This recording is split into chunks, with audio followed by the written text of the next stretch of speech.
فأعوذ بالله من الشيطان الرجيم من همزه ونفخه ونفثه. بسم الله الرحمن الرحيم.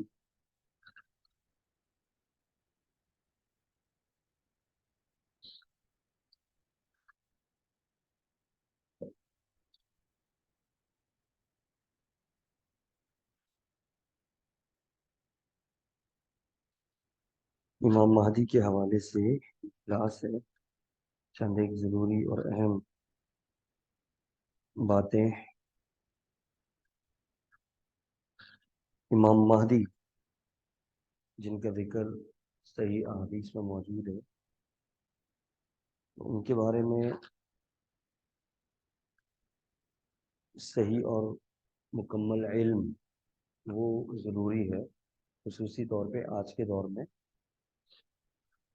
جب طرح طرح کے نظریات ہمارے سامنے ہیں، خصوصاً امام مہدی کے حوالے سے۔ اور جو 3 نظریات ہیں امام مہدی کے حوالے سے، جن میں 2 باطل ہیں اور ایک حق پر، وہ بھی ہم نے اس سے قبل پچھلی کلاس میں پڑھا تھا۔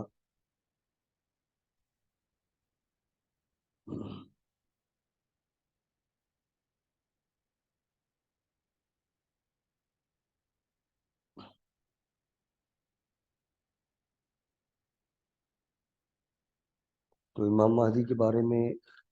ایک نظریہ جو مشہور ہے وہ تو یہ ہے کہ امام مہدی کو وہ مانتے ہی نہیں، کہتے ہیں امام مہدی نام کی کوئی شخصیت یا امام مہدی کا کوئی وجود نہیں۔ اور اس سلسلے میں جتنی بھی احادیث ہیں وہ مانتے ہی نہیں ہیں، ان کو انکار کرنا تو دور کی بات ہے، کیونکہ یہ جو نظریہ ہے یہ ملاحدہ وغیرہ کا ہے اور غیر مسلموں کا ہے، لیکن کچھ اسلامی واعظین وہ بھی امام مہدی کے بارے میں کنفیوژن کا شکار ہے اور امام مہدی کا انکار کیا۔ علامہ ابن خلدون وغیرہ، ٹھیک ہے، تو انہوں نے بنا کسی معقول تحقیق کے امام مہدی کا انکار کر دیا۔ اور امام مہدی کے حوالے سے جو بھی احادیث ہے کتب احادیث میں، اکثر کتب احادیث میں امام مہدی کے حوالے سے نبی علیہ الصلوۃ والسلام کی صحیح احادیث موجود۔ تو انہوں نے یہ ابن خلدون وغیرہ جو ہیں، اس طرح کے جو علماء ہیں، تو انہوں نے بنا کسی معقول تحقیق کے ان احادیث کا انکار کیا۔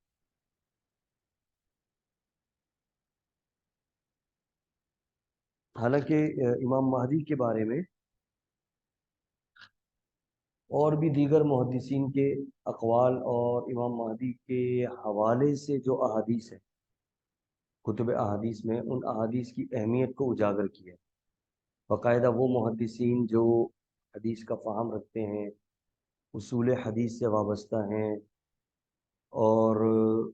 حدیث کے صحیح اور ضعیف ہونے کو سمجھتے ہیں، تو ان علماء کے اقوال باقاعدہ موجود ہیں کتب میں کہ ان کے نزدیک امام مہدی کے حوالے سے جو احادیث ذکر کی گئی ہیں ان کی کیا اہمیت، آیا صحیح ہیں، ضعیف ہیں، حسن درجے کی ہیں، موضوع یا من گھڑت ہیں۔ تو وہ اقوال بھی میں ابھی آپ کو سناتا ہوں انشاءاللہ۔ تو کچھ تو کہتے ہیں کہ امام مہدی ہے ہی نہیں اور انکار کر دیا، اور کچھ کہتے ہیں کہ امام مہدی پیدا ہو چکا ہے اور غار میں چھپ گیا اور 15 شعبان کی رات کو ظاہر ہوگا اور اسلام نافذ کرے گا، اہل اسلام کو نافذ کرے گا، ایمان والوں کو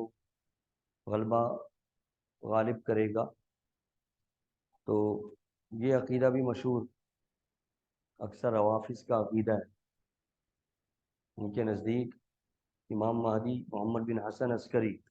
جو ان کے 12ویں امام ہیں، کہتے ہیں کہ وہ پیدا ہو چکے ہیں اور پیدا ہو کر دنیا کی رنگینیوں اور نافرمانیوں، اللہ کی نافرمانیاں جو دنیا کرتی ہے اس سے تنگ آ کے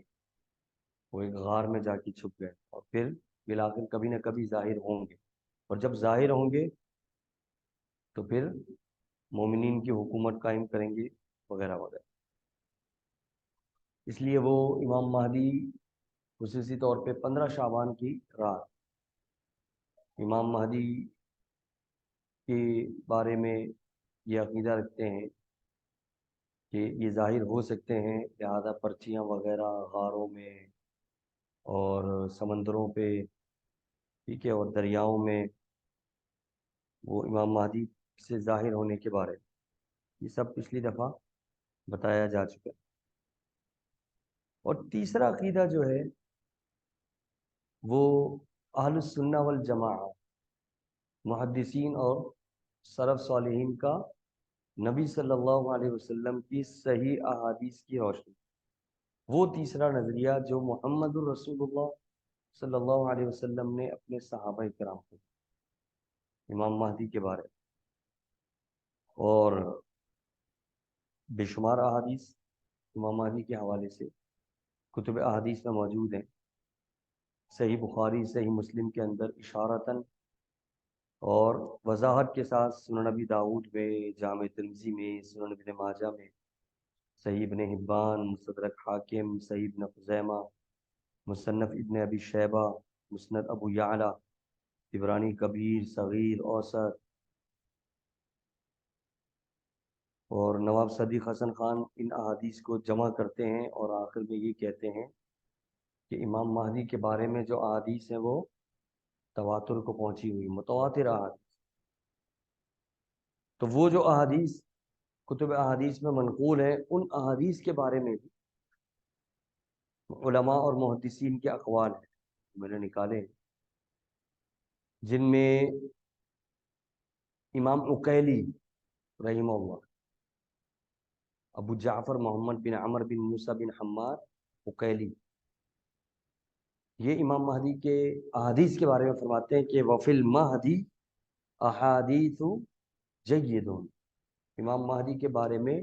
جو احادیث ہیں وہ جید درجے، جید احادیث ان احادیث کو کہا جاتا ہے جو مقبول ہو، قابل قبول ہو، اور ان کی سند قوی ہو، مضبوط سند، کہتے ہیں احادیث جید۔ یہ کون فرما رہے ہیں؟ امام عقیلی رحمہ اللہ، بہت بڑے محدث ہیں، کیونکہ وہ ان کا میدان ہے نا، جنہوں نے امام مہدی کی احادیث کا انکار کیا، ان کے پاس کوئی معقول وجہ نہیں کیوں انکار کر دیا، بس سمجھ میں نہیں آ رہی، عقل میں نہیں آ رہی، اور انہوں نے امام مہدی کی احادیث کا انکار کر دیا۔ لیکن جن کا یہ میدان ہے، حدیث کا صحیح ہونا، حدیث کا ضعیف ہونا، اس کے اصول کیا ہیں، ضوابط کیا ہیں، تو وہ جو علماء ہیں منہجی علماء محدثین، ان کے یہ اقوال ہیں، جیسے کہ امام عقیلی کا قول سنا کہ وفی المہدی احادیث جید، امام مہدی کے بارے میں جید احادیث، یہ قول ان کا کہاں پر ہے؟